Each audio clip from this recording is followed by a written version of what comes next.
창세기 읽기 37번째 시간입니다. 창세기 20장입니다. 창세기 20장을 읽고 느낀 느낌이 이게 왜 여기 들어갔을까 하는 궁금증이었습니다. 창세기 20장 이야기가 없다 하더라도 창세기가 진행되는데 아무런 문제가 없어 보이거든요. 오히려 이게 들어간 게 약간 이상합니다. 자연스럽지가 않아요. 제목이 아브라함과 아비멜렉이죠. 펜이에요. 엑스펜이라고 합니다. 아브라함과 아비멜렉이에요. 이 아비멜렉이라는 이름이 구약에 4번 나온다고 합니다. 일일이 그거는 제가 여기서 찾아서 확인할 필요는 없겠죠. 여기 창세기 20장에 나오는 아비멜렉은 아브라함의 다른 사건과 연관된 어떤 이야기가 이제 다르게 전승되다가 어떤 편집 의도로는 모르겠으나 여기 20장으로 들어오게 된 겁니다. 아브라함이 자기 아내를 누이라고 말했다고 하네요.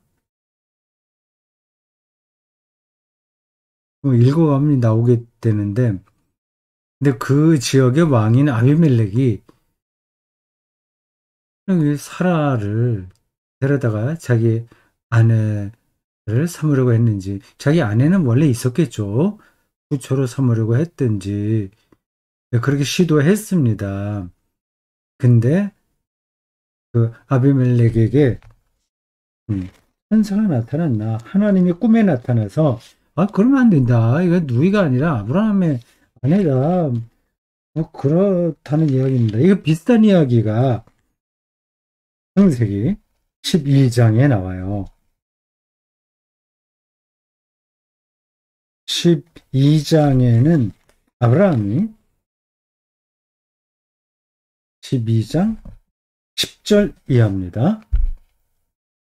기근이 들어서 자기 아내와 같이 애굽으로 갔다가 거기서 또 자기 아내를 그 당시는 사레라고 아직 이름이 불릴 때요.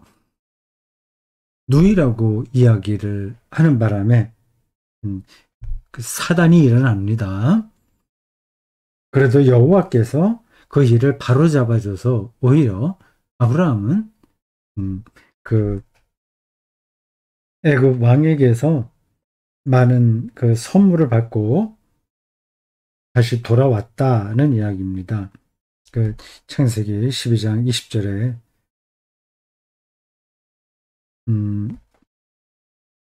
20절에 이렇게 되어 있네요. 바로가 사람들에게 그의 일을 명하매 그들이 그와 함께 그의 아내와 그의 모든 소유를 보내었더라.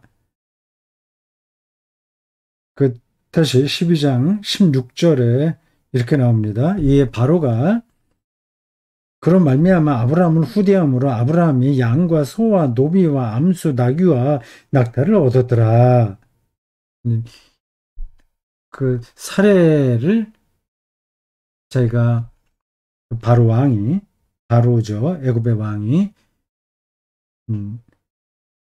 자기 아내로 삼으려고 하니까 그 오빠라고 자처하는 아브라함에게 선물을 많이 줬다고 하는 거 아닙니까? 그때 이제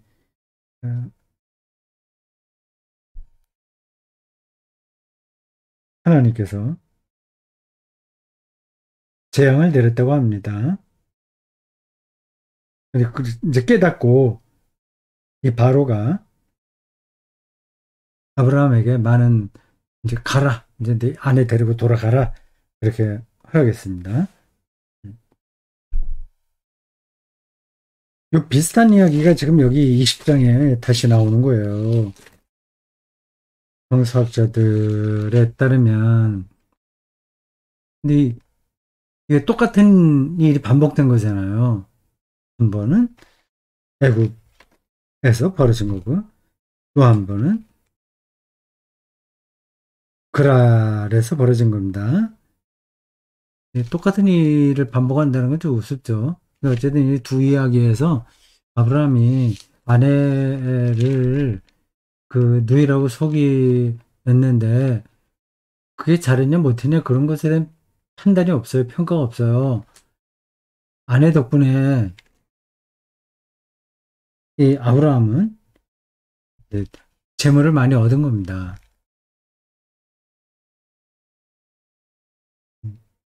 근데 그런 이야기예요. 똑같은 이야기, 똑같은 잘못을 아브라함이 이렇게 반복했을 수도 있긴 있는데, 그렇다기보다는 서로 각각 다른 전승으로 내려오다가 이 창세기를 이 편집한 사람에 의해서 각각 따로 그 자리에 들어가게 되었다고 합니다. 그럴 가능성이 높아 보여요. 자, 이게 창세기 20장, 그 21장에서 이제 본격적으로 사라가 아들을 낳는 이야기가 나오는데, 그 이야기에 들어가기 앞서서 한숨 이제 고른다는 느낌으로 20장을 읽으면 되겠습니다. 20장은 별로 그렇게 중요하게 느껴지지 않아요. 앞에 있는 게 반복되기도 하고, 이게 왜 이게 여기 들어갔을까 하는 그런 좀 생각을 하게 만드네요. 편집의 실수였을 수도 있고, 아니면 우리가 다 모르는 아주 깊은 뜻이 여기에 있을지도 모르죠. 덮어두고, 오늘 여기 20장은 그냥 한번 우리가 읽는 것으로 그냥 지나가도 충분할 것 같습니다. 20장 1절. 아브라함이 거기서 그 19장에는 소돔에서 그 롯과 그 천사, 그 소돔과 고모라의 멸망, 그 롯의 두 딸에 의한 그 모압과 암몬 자손의 원조에 대한 이야기가 나와요. 요 19장과 20장 요거는 사실은 아브라함 이 전승에서 없어도 될 것 같은데 여기 들어왔네요. 우리가 모르는 이유가 있겠죠. 21장으로 가면 이제 아주 본격적으로 아브라함 이제 전승 혹은 설화가 시작됩니다. 거기는 아주 속도가 빨라요. 그리고 하나님 신앙의 그 어, 핵심되는 것들이 계속 나옵니다.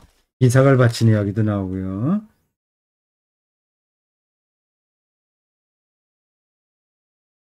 아브라함이 거기서 네게부 땅으로 옮겨가. 이건 지도를 보십시오. 가데스와 술 사이 그랄에 거류하며 그의 아내 사라를 자기 누이라 하였으므로 그랄 왕 아비멜렉이 사람을 보내어 사라를 데려갔더니 요런 대목을 보면 아브라함이 참 무책임하다는 생각을 지울 수가 없어요. 일단 자기 아내를 누이라고 얘기한 것도 무책임하고요. 근데 이 아내를 누이라고 말한 게 이 아브라함 이야기에도 나오고, 야곱 이야기도 나오나? 지금 제가 그래 정확하지 않습니다. 비슷한 이야기가 또 어디 반복돼요. 그러니까 그 비슷한 전승들이 고대 이스라엘 사람들에게 많이 있었다는 거죠.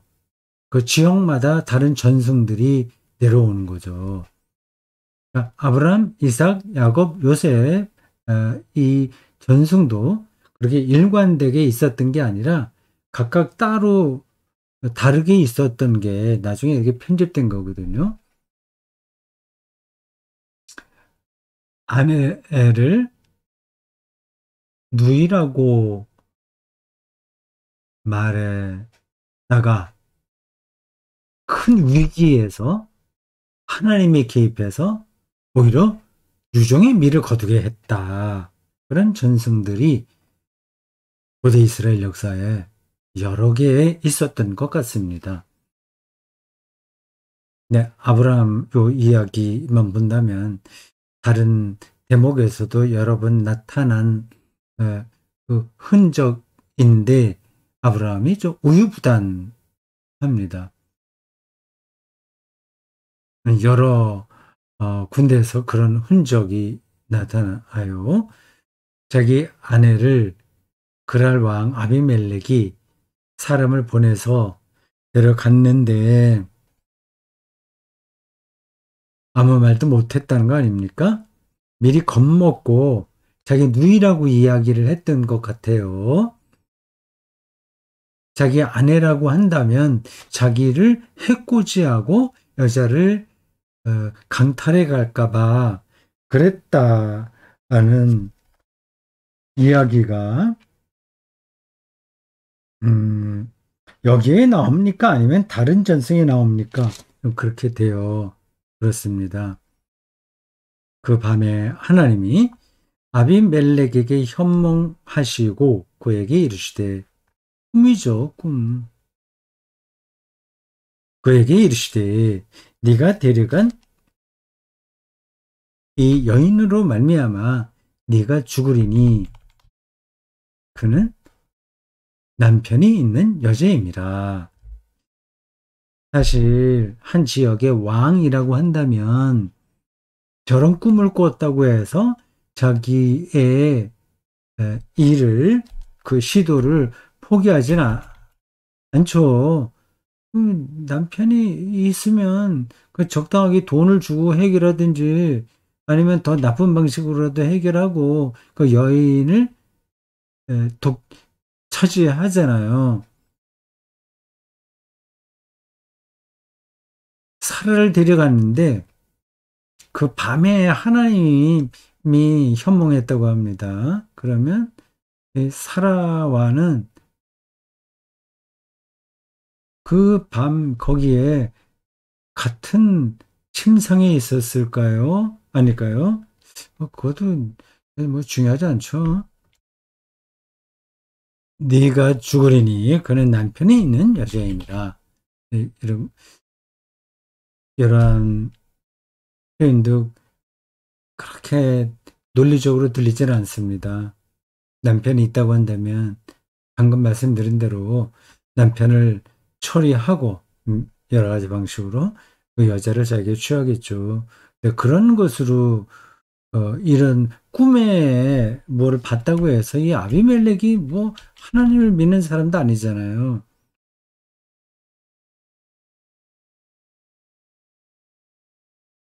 아비멜렉이 그 여인을 가까이 하지 아니하였으므로 네, 잠자리를 같이 하지 않았나 봅니다. 음, 조금 아, 기간을 좀 두고 준비한 다음에 정식으로 자기 후처로 맞이하려고 그랬는지 모르죠. 아직 가까이 하지 아니하였으므로 그가 대답하되 주여 주께서 의로운 백성도 멸하시나이까. 그가 나에게 이는 내 누이라고 하지 아니하였나이까. 그 여인도 그는 내 오랍이라 하여사오니 나는 온전한 마음과 아, 깨끗한 손으로 이렇게 하였나이다. 6절 하나님의 꿈에 또 그에게 이르시되 네가 온전한 마음으로 이렇게 한 줄을 나도 알았으므로 너를 막아 내게 범죄하지 아니하게 하였나니 여인에게 가까이 하지 못하게 함이 이 때문이니라. 7절 이제 그 사람의 아내를 돌려보내라. 그는 선지자라. 네, 여기서 처음으로 아브라함이 선지자로 나오네요.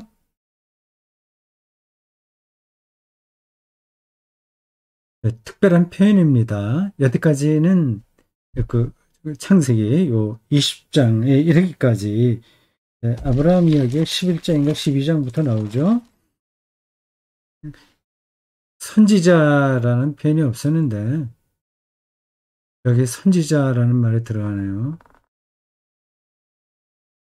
이런 걸 놓고 보더라도 창세기가 아주 옛날에 기록된 게 아니라 그러니까 그 역사가 이 창세기에 배경이 된 역사고 시점에 기록된 게 아니라 후대에 기록되어 있다는 걸 알 수 있습니다. 이 선지자 전통이 처음부터 있었던 게 아니거든요.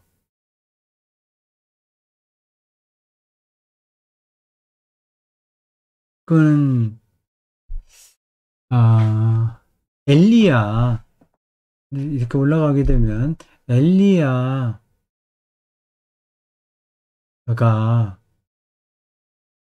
중요한 선지자입니다. 선지자 학교가 뭐 지금의 학교는 아니지만 선지자를 교육하는 어떤 공동체가 있었던 것 같습니다.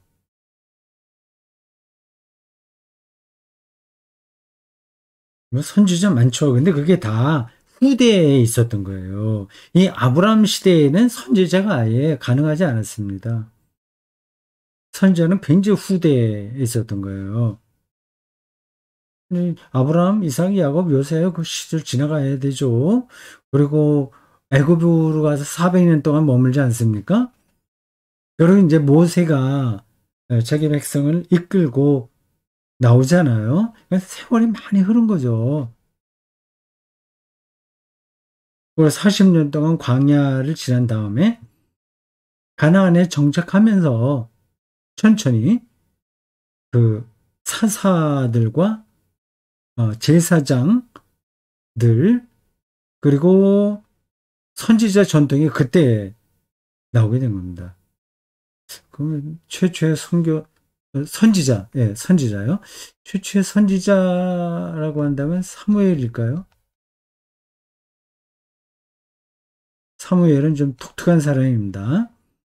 그는 어, 제사장이면서 선지자, 사사이면서 선지자이면서 또 왕 못지않은 그런 카리스마가 있었던 사람이죠.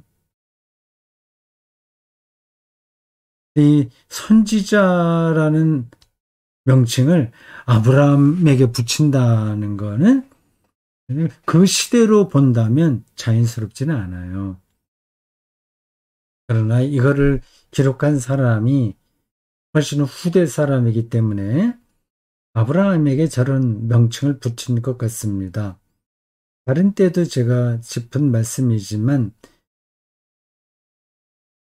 그 창세기에 있는 많은 이야기들은 창세기, 출애굽, 레위기, 민수기, 신명기에 이르기까지의 그런 일들은 바벨론 포로 사건 내에서 완성됐다고 봐야 됩니다. 복잡한 얘기라서 지나가겠습니다. 그러니까 성경은 그 역사, 어떤 일이 벌어질 때 기록된 게 아니라 그 이야기들이 구전되다가 한참 후에 어떤 계기에 의해서 문서로 작성된 겁니다. 그러니까 그 한참 후대에 기록할 때 누가 어떤 뜻으로 했느냐에 따라서 그 내용이 약간씩 달라질 수 있는 거죠. 선지자라 그가 너를 위하여 기도하리니 네가 살려니와 네가 돌려보내지 아니하면 너와 내게 속한 자가 반드시 죽을 줄 알지니라.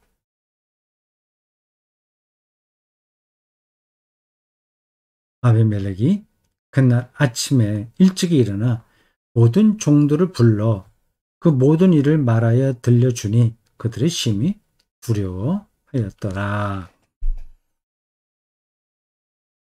이런 표현들이 성서 기자가 말하려고 했던 핵심인 거죠. 하나님의 사랑을 뭣도 모르고 뭣도 모르고 해롭게 하려고 하다가는 큰 문제가 일어나고 그리고 하나님의 개입하심으로써 그들이 두려워하더라. 그 얘기입니다. 하나님의 역사 개입 앞에서 그 어떤 누구도 두려워하지 않을 수 없다는 겁니다. 하나님의 백성만이 아니라 이방인들도 다 저렇게 될 수밖에 없다는 거죠. 9절 아비멜렉이 아브라함을 불러서 그에게 이르되 네가 어찌하여 우리에게 이렇게 하느냐. 내가 무슨 죄를 네게 범하였기에 네가 나와 내 나라가 큰 죄에 빠질 뻔하게 하였느냐. 내가 합당하지 아니한 일을 내가 행하였도다 하고 좋은 뜻으로 책임을 묻는 거죠. 아비멜렉이 또 아브라함에게 이르되 네가 무슨 뜻으로 이렇게 하였느냐. 아브라함이 이르되 이곳에서는 하나님을 두려워함이 없으니 내 아내로 말미암아 사람들이 나를 죽일까 생각하였음이요. 또 그는 하라죠. 정말로 나의 이복 누이로서 내 아내가 되었음이니라. 갈대 우르에 있을 때 이미 아브라함은 결혼했어요. 이복 누이와 결혼했다는 거 아닙니까? 아버지는 같고 어머니가 다르다는 거죠. 아주 가까운 사이인데 이러한 일들이 그 당시에 그렇게 일반적이진 않았을 겁니다. 근친 결혼은 상당히 예, 그렇게 일반적이었긴 해요. 근데 사촌이나 뭐 조카나 이런 건 되는데 이복 누이와 결혼한다는 거는 좀 뜻밖이에요. 아브라함은 이복 누이와 결혼한 사람입니다. 사라가 그런 사람이에요. 근데 이복 누이라고 해서 아버지가 같다고 할 수 있을까요? 그건 제가 잘 모르겠습니다. 같겠죠. 그러니까 이복 누이라고 말한 것 같아요. 이복 누이면 그냥 아버지가 같으면 그러면 남매간인데 남매끼리 결혼하는 거는 좀 드물었을 겁니다. 그 당시에도. 이건 특별한 경우네요. 네. 13절. 이, 바울이 이렇게 말하는 건 변명이에요, 사실은.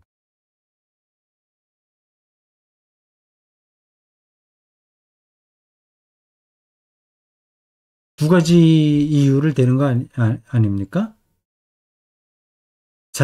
자기에게 어떤 해가 돌아오지 않을까 그런 걱정. 음. 그리고 실제로 아내는 이방도이다라고 하는데 하나님을 믿는 사람으로서 그렇게 당당하지 못한 모습이죠. 그래서 앞에서도 얘기했지만 아브라함이 그 유약한 면모들을 여러 곳에서 보입니다. 하갈과 사라 사이에 자기 아내 사라와 또 그리고 아들을 낳지 못함으로 사라가 자기의 몸종인 하갈을 자기 남편에게 주어서 아들을 낳게 했잖아요. 근데 그 두 여자 사이에서 좀 정확하게 자기 위치를 지키지 못함으로써 벌어지는 어려움도 많이 있습니다. 그 뒤에 이제 보면 또 나오게 될 거예요. 사라가 이삭을 낳은 다음에 그 하갈과 그 이스마엘도 아브라함의 아들이죠. 먼저 난 이삭보다 먼저 난 아들이죠. 일대 쫓아요. 그 전에 이제 앞서서도 하갈이 임신했을 때 임신하고 아들을 낳았을 땐가 그때 또 사라가 아브라함에게 불평을 하죠. 그래서 분명하게 자기 위치에서 역할을 하지 못했습니다. 우유부단했죠. 여기서도 마찬가지예요. 하나님이 나를 내 아버지의 집을 떠나 도로 다니게 하실 때에 내가 아내에게 말하기를 이후로 우리의 가는 곳마다 그는 나를 그대의 오랍이라 하고 하라. 이것이 그대가 내게 베풀 은혜라 하였노라. 무슨 말인지 모르겠어요. 이게 생존 전략이었나 보죠. 두 사람이 다니는데 어떤 일을 만날지 모르니까 오라비아 누이로 우리가 사람들에게 얘기하자. 아침까지 무지개만 발언인데 그걸 또 은혜라고까지 말을 하네요.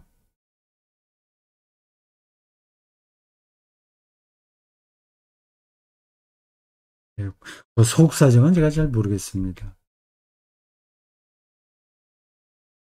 아비멜렉이 양과 소와 종들을 이끌어 아브라함에게 주고 그의 아내 사라도 그에게 돌려보내고 네, 그 창세기 12장 10절 이하에 거기에서도 선물을 많이 받았어요. 아내의 덕을 많이 보내요. 15절 잠깐 있어 보자. 지금 이 당시에도 아브라함은 부자였어요.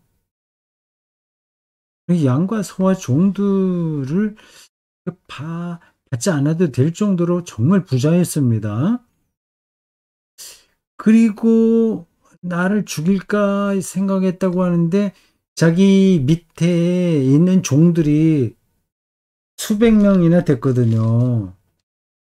그러면 거의 그 당시로는 토호 세력으로서 아무도 무시하지 못할 정도의 세력을 형성하고 있었습니다. 자기 조카 롯이 어디 포로로 납치당했을 때 자기 밑에 있었던 그 사병이라고요. 개인적으로 키운 군사들을 데리고 가서 싸워서 데리고 오지 않습니까? 그런데 여기서는 완전히 유약한 아무 자기를 보호해줄 사람도 없는 사람처럼 나와요. 이 이야기들은 각각 전승들이 이렇게 저렇게 많이 흩어져 있었던 게 분명합니다. 일관되게 그 아브라함 이야기가 어, 흘러가지를 않아요. 그걸 나중에 편집한 사람도 아주 정확하게 그거를 정리하지 않은 것 같습니다. 그러니까 그 아브라함 서사에 빈 구석이 약간 허점이 있는 거죠. 15절. 오해는 하지 마십시오. 그 빈 구석, 허점이 있다고 해서 성경이 무의미하다는 게 아닙니다. 잘못됐다는 게 아니에요.